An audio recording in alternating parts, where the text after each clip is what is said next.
Assalamualaikum warahmatullahi wabarakatuhu. Akkam jirtan nagaa fayyaa keessan baga nagaa jiraattan ammallee nageenyi rabbii bakkuma jirtanitti isiniif haa bal'atu.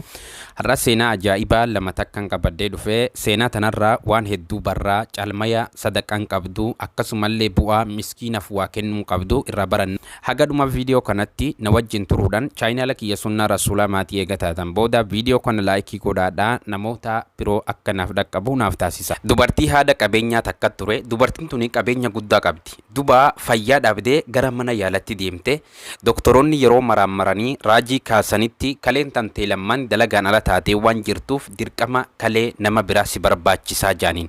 Duba isiinis gara mana ofitti gara galtee eega san booda beeksisa goote jechuudha. Nama kalee isaa takkanaaf kenne maallaqa hanganan kennaaf jettee maallaqa guddaa maqaa dhooftee maallaqa silaa namni miskiinni yeroo dhagahee rifatu eegasii oduun tunis ganda keessa facaatee dubartiin takkas waan kana dhageessee gara dubartii dhukkubsattuu tanatti dhufte jechuudha. Eegasii anatu kaleetii yasiif kennaa jetteeni wajjin maraamaramuudhaaf gara mana yaalatti deemanii yeroo maraamaramitti kaleen isaanittis wal dhuftee yeroo ja'an duba dubartiin kalee isiidhaaf kennuu jettu tuni ni boochi imimmaan irraan citan. Dubartiin dhukkubsattuun tunis ajaa'ibsiifattee gaafattee maaliif boochaa kalee teenaaf kennituun si boochisaa jette. Isin tunis deebiftee bar'ee ani rakkotu waan kanatti nageesse malee jaaladheetii miti. Ilmaan kiyya waan nyaachisu dhabe ilmaan kiyya waan nufisu dhabeeti malee jaaladhee kaleetii gurguraa hin jiru jetteen. Dubartiin tunis hedduu rifattee boochee eegasii hayyee eega akkas taate mallaqan kalee itti sirraaf bituuf jedhu fudhadhuuti gara ilmaan keetitti garagalii kalee teetillee hin barbaadu jettee rabbiif jecha dhiiftee fi gara mana ofitti deebitee ammallee nama biraa barbaaddatu eegalte. Duba nama biraa san daftee hin arganne eegasii ammallee of ilaaluudhaaf gara doktora isitti deebite. Doktorri isii kunis maraammaree hoggaa xumuree baay'ee isa ajaa'ibeetuma itti garagalee ati eenyu jee wallaalee osoo hin taane wanni inni gaafateef duba intalli tun isii kaleessatii miti. Kaleen isiidhaa lameenuu fayyitee akka waan takkaa hin dhukkubinitti deebitee jirti. Isiin haajaa obboleettii isii keessatti taanan rabbiin haajaa isii keessatti tahee intalli tunis gammachuudhaan gara maatii isitti galte jechuudha. Seenaan lammaffaatis tanuma fakkaatti tanuma wajjin hidhata qabdi. Gurbaan lammii Masrii tokko dhukkubsatee dhukkubni isaa onnee waan taheef biyya isaa keessaa yaala dhabee yaala barbaaduudhaaf gara biyyoota Awurooppaatti imale. Doktoroonnis eega maraamaranii booda onneen tantee sadarkaa jabarra waan geessee jirtuuf ammatti baqaqfamuu qabdaa jedhaniin. Duba innis du'uu waan maluuf jecha eega akkas ta'e guyyaa muraasa carraanaaf kennaa biyya kiyyatti deebiheetan maatii kiyyatti dhadhaammadhee dhufaa jeen. Isaanis deemitii guyyaa sadii ol hin turin jaaniini guyyaa sadi kennanii fi gaddisa.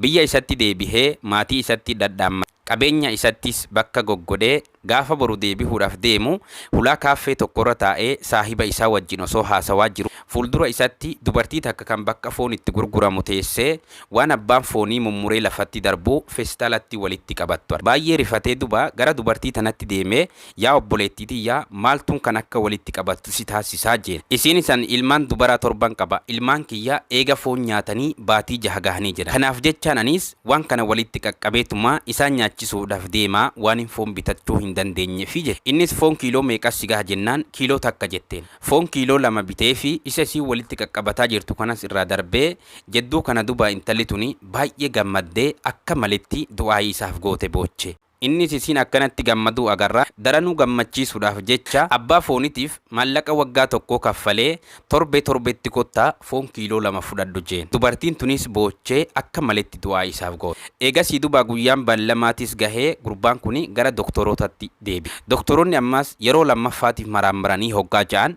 gurbaan kuni fayyaa qaba. Gurbaa kanaahu wallaalanii ati eenyu jaaniini innis waraqaa isaa kan duraatti agarsiisee yeroo jo'u inni isu duba onneen isaa fayyitee akka waan takkaa hin dhukkubinitti deebitee jirti jechuudha. Kuni fadlii sadaqaan qabdu nu agarsiisa. Ergamaan Rabbi alayhi salaatu wassalaam dhukkubsataa keessan sadaqaadhaan wallaanaa jira. Sadaqaan dubaa qabeenya guddaa qabaachuun nama hin barbaachisu. Haasawa gaarii namatti haasawuunis sadaqaadha. Hamtuurraa nama dhorkanii gaariitti nama ajajuunis sadaqaadha. Karaan sadaqaadhaa baay'ee bal'aadha. Anaa fi isinis nama sadaqatee duniyaa fi akirallee itti qanani'u rabbiin nu haa taasisu. Waan na daawwattaniif galatooma. Yaada keessan koomentii jalatti naa barreessaa. Assalaamu alaikum wa rahmatullahi.